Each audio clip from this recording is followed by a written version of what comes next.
Mas pinahigpit pa ng gobyerno ang pagbabantay sa mga pauwing Pilipino galing sa ibang bansa para mapigilan ang pagpasok ng MERS coronavirus sa bansa. Sa ngayon kasi may mga umuwing Pinoy na galing Middle East na hindi pa nasusuri. May ulat on the spot si Steve Dailisan. Steve?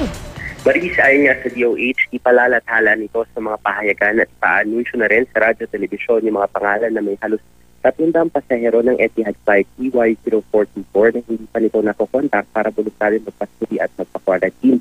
Alinsunod po sa utos ni Pangulong Ninoy Aquino. Bilin pa ni Pangulong Ninoy Aquino, kahapon dapat matapos ang DOH at proseso ng testing nito hanggang Martes. Hindi raw porket nag-negatibo na ang nurse na na-expose nurse, patient na namatay, wala ng posibilidad na hindi na naisali ng virus habang siya ay nasa biyahe sa aeroplano.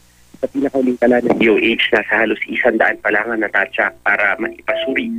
May mga voluntaryo nagpa-quarantine, may inasin.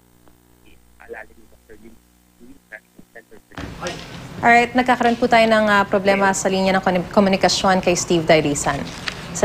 Maraming salamat, Steve Dailisan.